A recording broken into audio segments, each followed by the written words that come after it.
You know what? I wonder if he's the one that. I didn't understand the directions.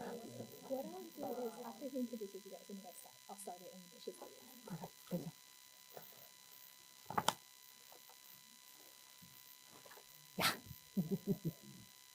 Well, aloha, welcome to the last Kuleana community for this semester. We'd like to thank our sponsors, Cancer's Office, Chifuka, the Office for Global Education and Exchange, and Kilohana. Many hands are needed to make this work, and we're so glad that you're with us. Today's presentation is going to be a really fascinating presentation. We are really honored to have Luana and Kawelu here. Not only do they have ties to the university, Luana went to Hilo, has been a social worker for 40 years in our community, and is currently the president of the Merrie Festival. And if you don't know Kathy, I mean, come on. Yeah, they do. She's a professor here in anthropology and is the vice president of the Merrie Monarch Festival. And today, that's what we're going to talk about. So, please welcome Luana and Kathy Kawelu.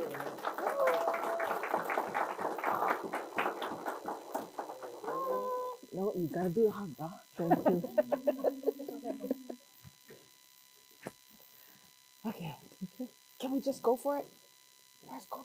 Go for it. Okay, going. Okay. I'll start with the history when it first started and how it started. In 1960, we were hit by the tsunami, and the chairman, which is equivalent to the mayor today, was Hale, and she needed to look for some kind of economic development to boost our economy because so many of the businesses were wiped out. So she sent Jean Wilhelm, who worked in her administration, and Uncle George Naopi, who was a promoter of activities, to Maui, because at the time Maui was doing a festival, the Lahaina Whaling Spree, and it was successful. I think they blocked off the roads and they had music and dance and a lot of drinking, and so it was very popular. Um, they went over there to look to see if there was something that they could bring back to Hilo to do. When they came back, they decided to do a festival, um, the Merrie Monarch Festival.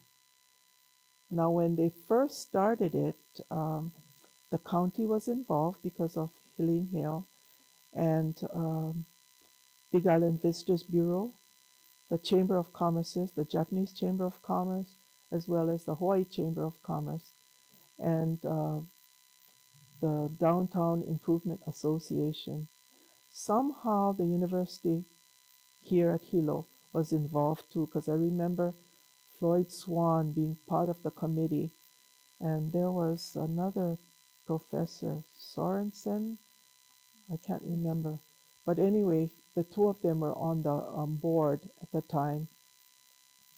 And so they got together and decided they're going to have this Merrie Monarch Festival. So in 1964, that was the first time we had the Merrie Monarch Festival. And some of the pictures you see up here, I brought the program from 1965. We don't have a 64, but I have a 65 and a 67. And I would like to go over the activities that we had because they were so totally different from what it is now. So I'll let you know what was going on at the time. Before I describe the events that occurred during the festival, um, in 1964 we started it. Actual date they claimed the festival started was in 1963. So this coming year will be our 63rd anniversary of the festival. And so in 1964 to 1968, the festival was run by um,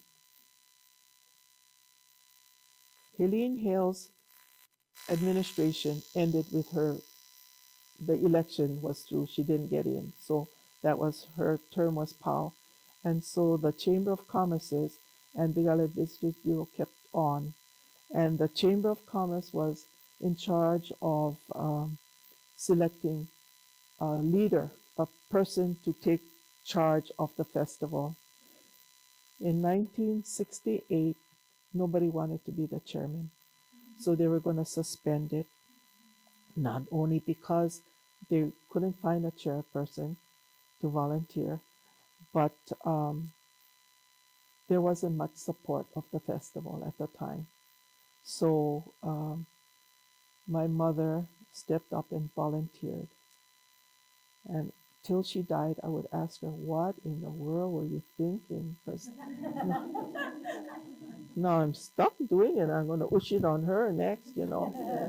But anyway, I'll go back to the kind of events and activities that were done.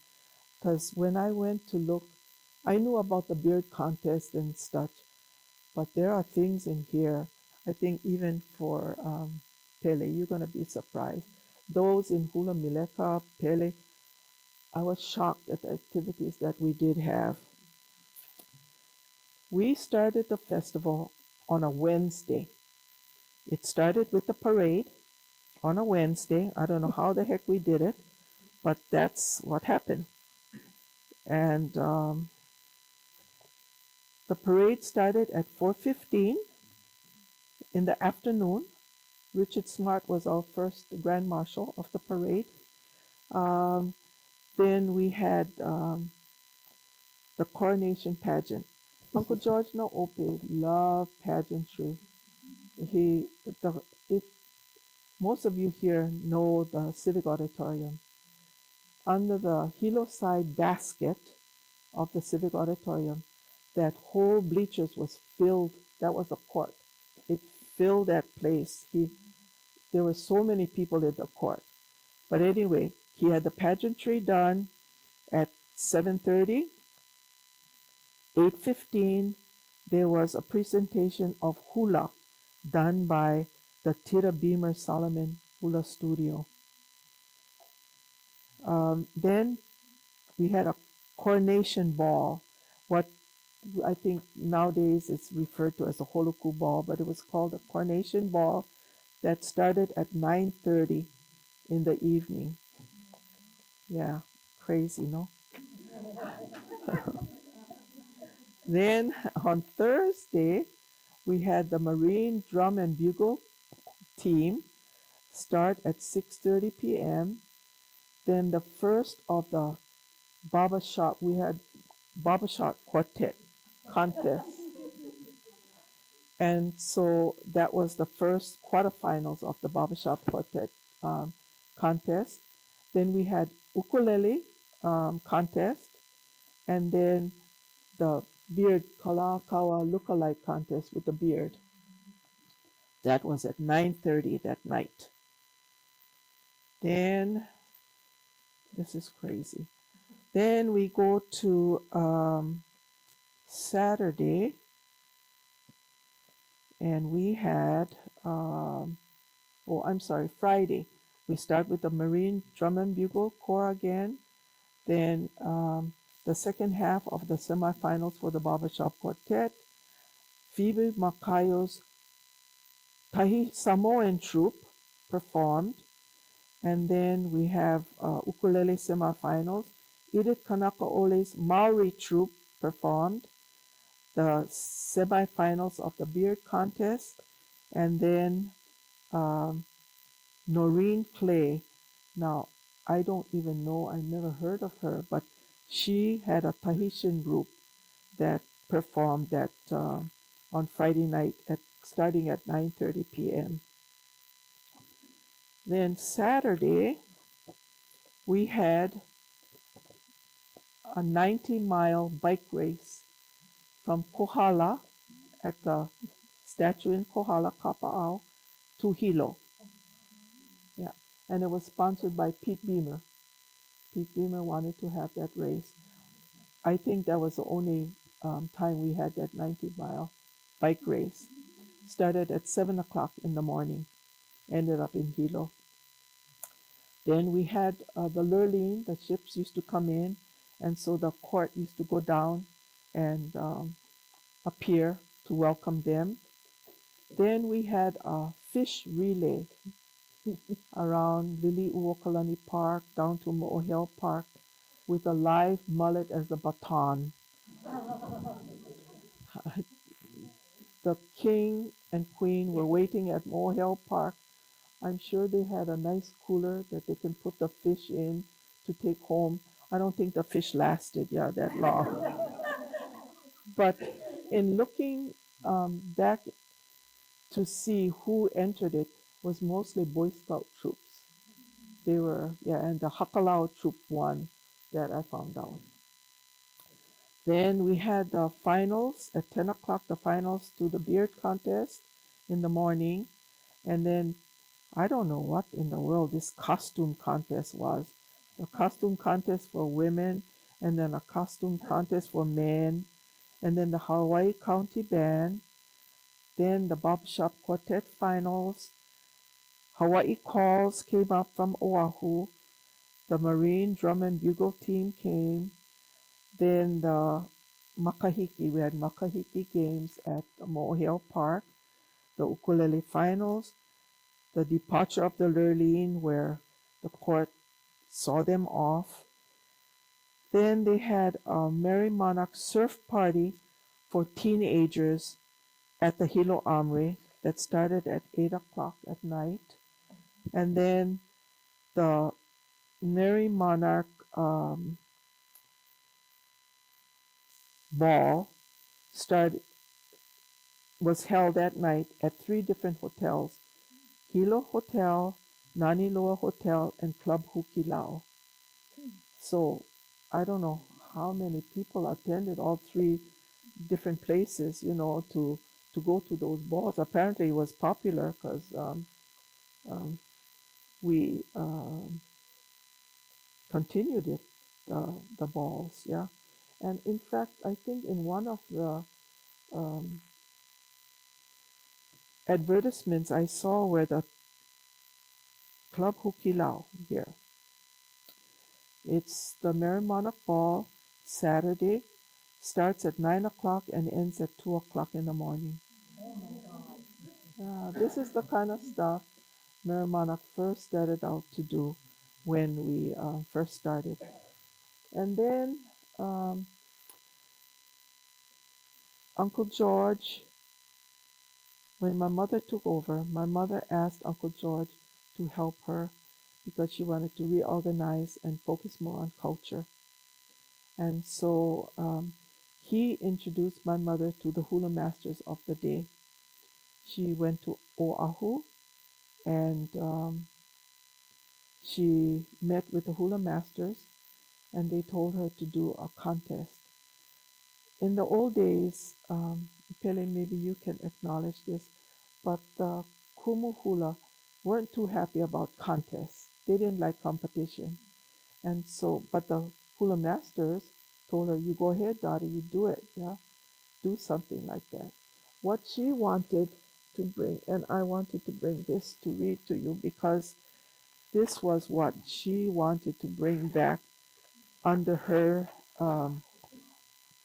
when she was director.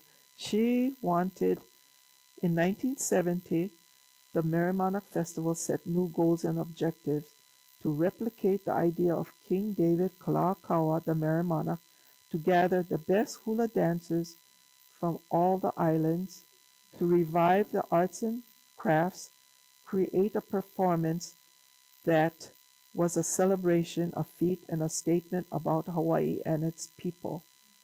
That was her goal when she took over. So she flew to Oahu and met with hula masters of the day, and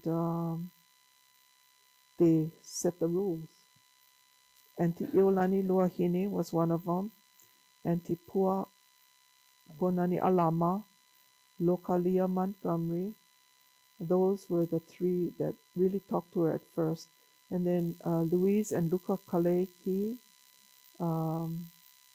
they they helped her also, and Auntie Edith, a little while after that, was involved in getting this off the ground. So in 1971, that's when we had the first hula competition, and there were 9 wahine halaus entered. Um, we had a Miss Hula at the time, the first Miss Hula contest. That's when Aloha Daliri um, won the first contest, and she'll tell you it's called Miss Aloha Hula now because she won the first contest, but it was called Miss Hula at first. So we used to sell buttons for entry fee to come in to all the performances, and we had a hard time to sell those buttons. Nobody wanted to buy the buttons for $1. So she would make deals with school clubs or school teams. You sell the button, we'll give you 50 cents and we'll take 50 cents. And we still had a hard time.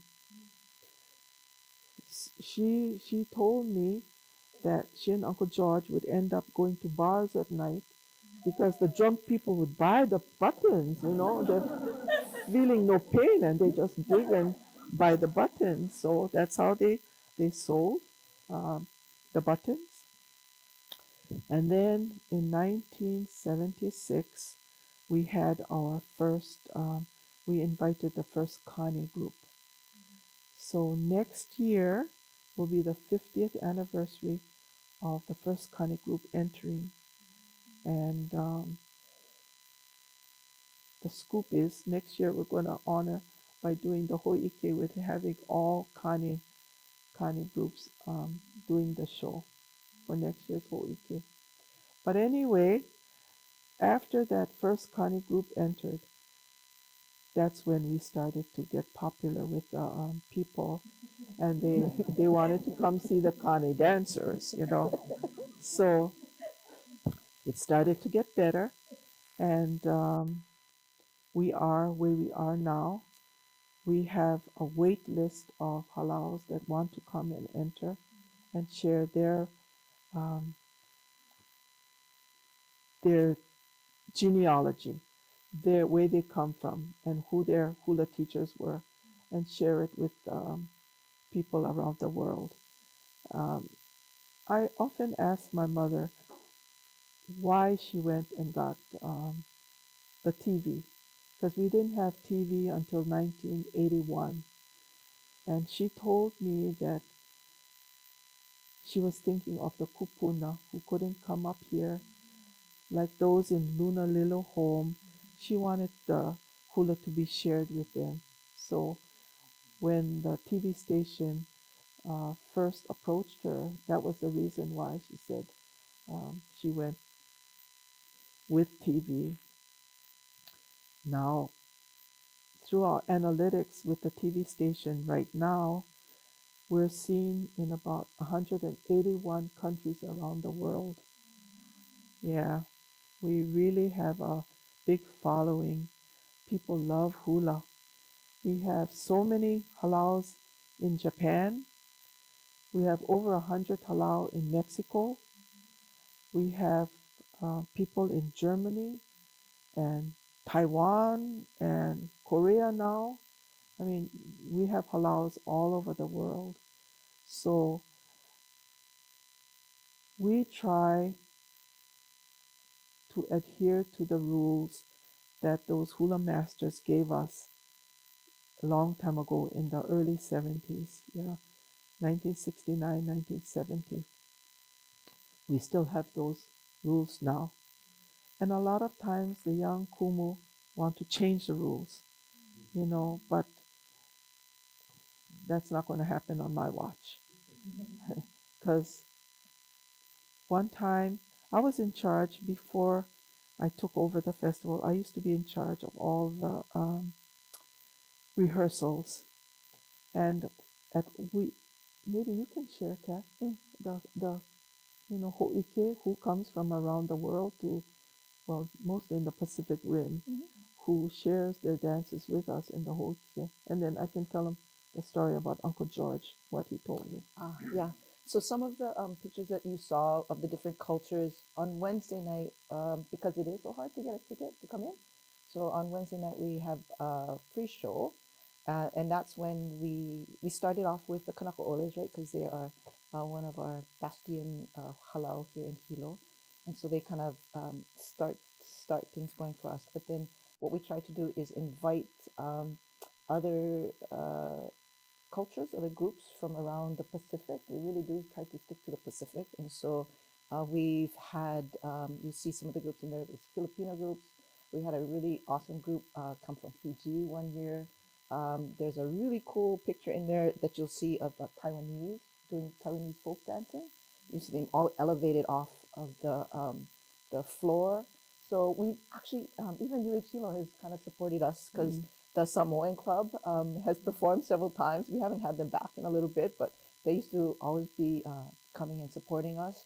I think one year we had, I don't know if it was a bunch of the different Micronesian groups, Marshallese Yeah. group and stuff like that came and performed as well. So we try to showcase our other cousins out there in the Pacific, right? We love to see our Maori because they're very bombastic and, you know.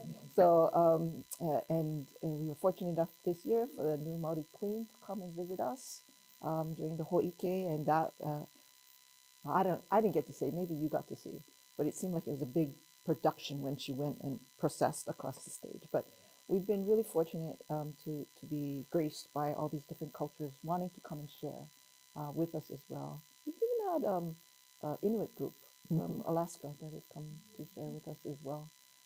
They're very happy when they come because it's so warm.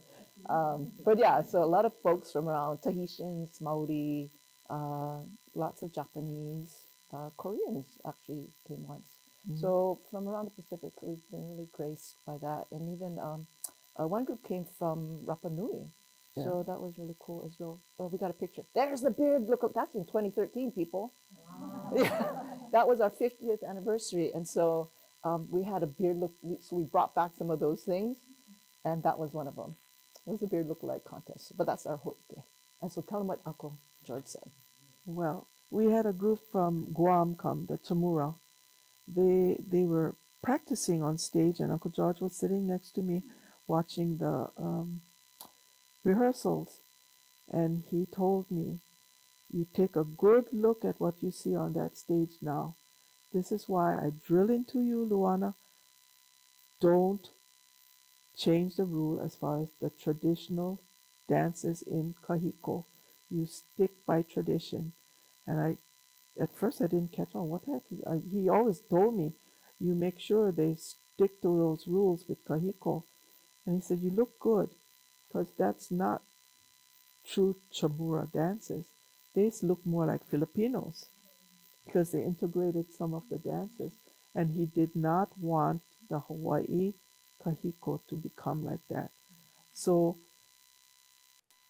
there are some kumu who want to be more creative, and the people in the audience don't understand why certain groups don't win, because the judges know tradition to uniki. You know how hard it is to uniki, years and years, and knowing of tradition, you have to stick by it. So the judges get a fact sheet from each kumuhula when they enter. They have to say what they're doing, the mele, what they have to explain what the mele is about. They have to talk about the adornments that they're going to use, why it makes sense to use it for that dance. It's really, they do a lot of research. And at first, they did not like my mom for requiring them to do the fact sheet. But now they appreciate it, because in the process of doing all that research and talking to the composers of the songs to get their mana'o about what it's all about, they've learned a lot. So um, they've appreciated having, well, it's a lot of hard work, but they appreciate having to do that research now. So anyway, the judges get these. They have criteria they judge upon, and the kahiko they really, really are sticklers for. So um, I know some kumu want us to change. That'll not happen. Another thing that won't happen, and Mileka, where are you? But Mileka knows, because she often used to ask me when she used to interview me, will Merrie Monarch always be in Hilo or will it go to Oahu? And I would say, not on my watch. It will not move. Yeah. They may take another um, festival, but they will never take the Merrie Monarch. The Merrie Monarch is for Hilo. So, anyway, um, judging, I feel sorry for them. I once asked, I once asked Uncle George to be a judge, and he said, "Baby, I have enough enemies."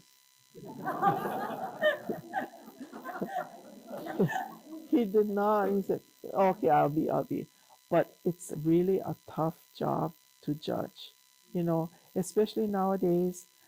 The caliber put on that stage is just so awesome. They spend hours practicing, you know, and you can win or lose by a point. It's the scores are so close that you have to bring your top game, and we do have the best of halaus. When you come on the Merrie stage, you know you've made it. They are good, and I give those kumu credit because they are not only hula teachers, they help with the homework, they're social workers, they fundraisers, you know, they have so much to do. I have so much love, so much aloha for them, what they go through. They have to earn between $75,000 and $100,000 to bring their halal up here to Hilo. That's the latest figure I have been told. I always thought it was 65 to 75,000, but everything has gone up, and that's a lot of smoked sausages and manapua and whatever they sell. That's a lot. Um, I had a nice talk with the mayor. Kathy was there when we talked to the mayor, and I cautioned him, let's not lose the goose that's laying your golden egg. We're being, I feel, some people are being so greedy. Everything is so expensive. One halal, my deadline for the following year is June 1st. So I have to have all the halal and the judges in place. And the reason I do it so early because they have to fundraise. And so if I don't extend the invitation to them early, they cannot do the fundraisers.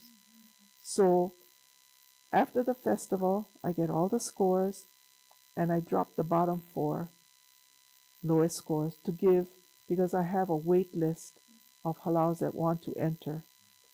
And in order to give the new halals a chance to come in, I drop the bottom four. They have to rest. Not all halal that are not coming back are on the bottom four. Some halal decide they want to rest. They've been coming so long, it costs so much, they need time to recoup. So I want you to know, not just because some are not coming, oh, they're on the bottom. That's not right, yeah? But that's how we do it. And so I happened to call one kumuhula to invite him to come. And he said, what a coincidence, Auntie. I just got my bill for the hotel. So I said, if I can be so ni'ele, would you tell me how much you have to pay for your halal to stay at the hotel? If you don't want to, that's fine. But I want to know what's happening out there. And he said, $35,000 from Wednesday to Sunday. In Wednesday, out Sunday. I talk to people who come to see me. Um, can I mention the name? Was Natalie IE. Everybody knows Natalie, yeah? Okay, Nahoku Hanohano winner. She and the husband came to see me after the festival 2 weeks after, to say how they enjoyed it, blah, blah, blah. So I asked them, um, where are you folks staying? You folks staying at a hotel? And her husband, Eo, said, oh, no, Auntie. They have moved to Waimea. And so the whole family has moved to Waimea. Says, why would you not stay at the hotel?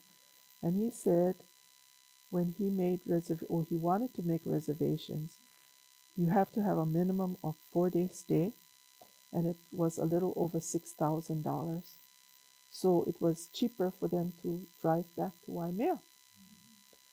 So that's what I meant when I talked to the mayor to say, let's not kill the goose that laid our golden egg.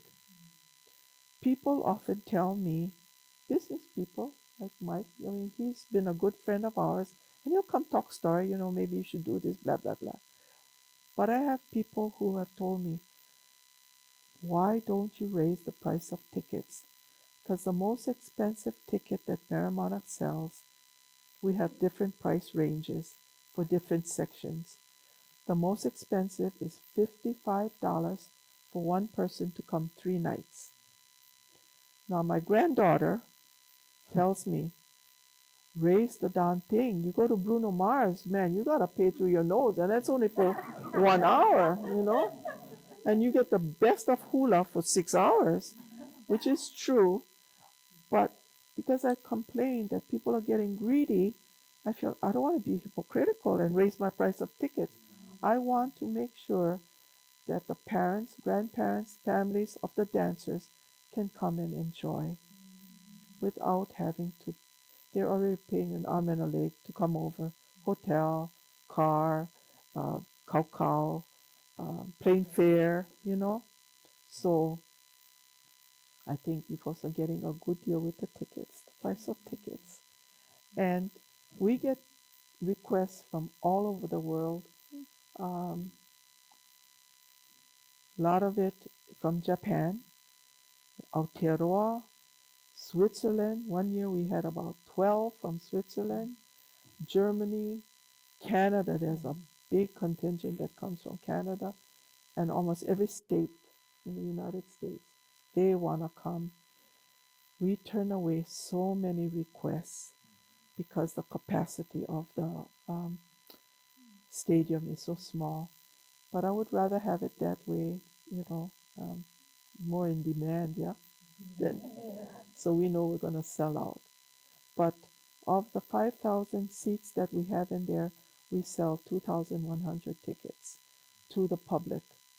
The others, we give 75 tickets to the halal for their families. I think this year we may have to raise because we have a lot of halal this year that have kani and wahine. And so the maximum number of dancers you can have on the stage is 35. So that's just like 2 tickets per dancer, which isn't much. If you're going to have your parents come, your grandparents cannot come. So a lot of them write in as well to compete for those tickets with people from around the world. This year, or this past year, in 2024, I didn't count this year's one yet, but in 2024, beside the Merrie Monarch Craft Fair that's held at the Civic Auditorium, there were 19 other craft fairs in Hilo town. Yeah. So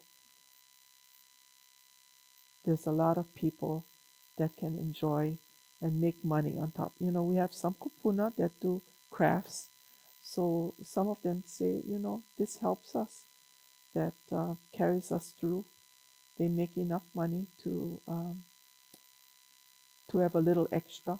But maybe Kathy, you can tell the people about the community groups that we volunteer for our craft fair. I'm not craft fair, but our The festival. festival, yeah. Yeah. So I think part of like when mom's saying that it won't go. Part of I'm also kind of and I'm sure there are people from Oahu here. Sorry, but I do get kind of cocky because I don't know if other places, perhaps I'm sure, could do this festival. But part of the reason the festival is so successful is because of the buy-in from the community here. Yeah. Um, and we're willing to work hard for not as much. Okay, so like UH helps us out plenty. Our ushers, they don't get paid. Be nice to the ushers, okay? And they get some yelling sometimes. I'm very upset about that. So the ushers, UH helps out with the ushers. They go direct all the kupuna to wherever they need to sit. Um, that's all voluntary. You have UH athletic teams are helping to at the concession, right? So we give them a little bit of um, fundraising money so that they can send teams wherever. A little drop in the bucket, but it's something. We work like our soda booth guys. That's retired policemen and motorcycle drivers. So we got motorcycle people on the inside. We got motorcycle people on the outside doing security. Who better to keep security, right? Than the motorcycle club. We got some football teams helping in the parking lot. We got some hula people doing the concession at the craft fair. Some the last couple years we've had the fire department help out with the Yeah, thank you. the fire department help out at our craft fair, setting up tents for us, right, to make sure that we're in compliance. We have some baseball teams. I think there was a Hilo High baseball team help us to set up all those chairs, the foldable chairs.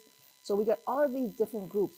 Yes, we do help them. They largely it's voluntary, right? But we do give them a little fundraising money, just kind of like seed money to help them out.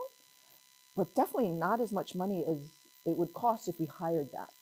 And that's what I mean when I say they couldn't do it in any other place. Because I don't think anybody else would work for that because it's not all that much money. But because people are so proud that this is a Hilo thing, this is a Big Island thing, they are happy to kokua in that way.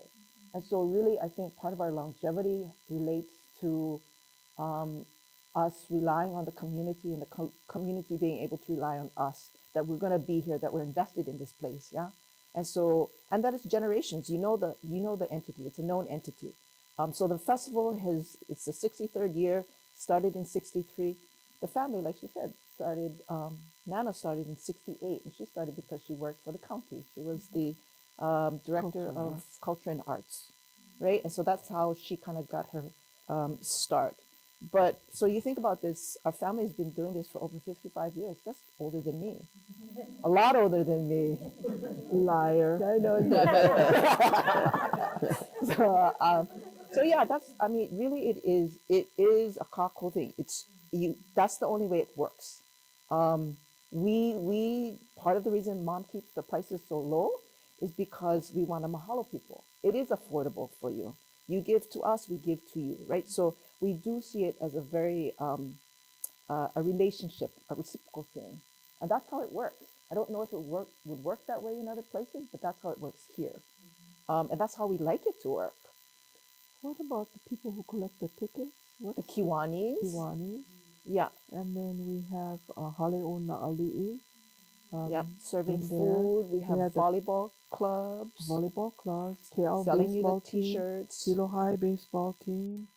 Yeah, We have a lot of people who willing to come and help. I think it was the Lions Club was helping us doing parking. So basically, it's just a lot of different organizations, community-minded organizations, a lot of youth groups that are helping out the festival in various ways. So you see the two of us here, but there's a mass. That's why some of those pictures, right? Everybody thinks of this when they think of Merrie Monarch. They think of the flashy stuff, the stuff that's on the stage. The the more important part is all the behind the scenes. Even for these halal, it's all the behind the scenes stuff that happens for them. Um, that's 7 minutes max on stage. You don't see all of the hours and the months and the years of dedication it took to do that. Oh, and this isn't a picture of the 2021 competition when there was no audience and the stage was faced the wrong way. We slapped that in there. So yeah, so that's what some of those early pictures are the originators, the folks like Helene Hale and George, is it George Wilhelm? Gene Wilhelm, Uncle George Naope, all those people. Those are the people who got us off the ground. And you'll see a lot of the volunteers. That's really the bread and butter of the Merrie Monarch is the community. Maybe you can explain the pictures. yeah, so this is like Eddie Y. Eddie Y is a great artist. He has done posters, artwork for the Eddie I Cow Big Wave Surf Competition, the poster. He designs for Ren Spooner t-shirts. He's really well regarded artist. He does those posters for free for so um, people want to give, and so we mahalo those people, right? This all started because of this dude, Kalakaua, and the Renaissance. That's what it's all about, right? So you had his Renaissance in the 1800s, you had the Renaissance of the 60s and the 70s, and so that's what we're trying to perpetuate, really to strengthen the lahui, which included not just Hawaiians but others as well, right? And so yes, the focus is on hula, but there's so much more. You have the parade, you have pa'u, you have horsemanship, you have lei making, right? You have to know your plants because you cannot have all those adornments if you don't know your plants. So you have conservationists. So really the festival touches on all different parts of the community. And you don't have to be Kanak. That's the bicycle race, right? From Kohala to Hilo. And it ended at the bandstand. I think it's the same damn bandstand we still have. County people, what's that county people? Okay, so yeah, so it really is a group effort to move forward with all this kind of stuff. Yeah, and people say, well, you're the greatest, and you're the best. It's like it's hard to get fat-headed when you know that you're doing it in a tennis stadium. How hard to be ho'oyo and very proud. We are proud, but it's like hard to be big britched if if it's like it's a tennis stadium. Helene Hill, Jean Wilhelm. All right, so those are the people that we want people to know about as well, and that we honor because it's because of their efforts. And I see some friends of my nephews um, that help with t-shirts, modeling t-shirts, putting down chairs in the audience, right? And so it's all of those little efforts throughout the years that have really sustained us. So yeah. Oh, wow, we are Portuguese, truly. I got the sign for 5 minutes. You should have been waving that. Okay, so I don't know. We got 55 minutes left. 5 minutes, and then we do. You want to do questions now?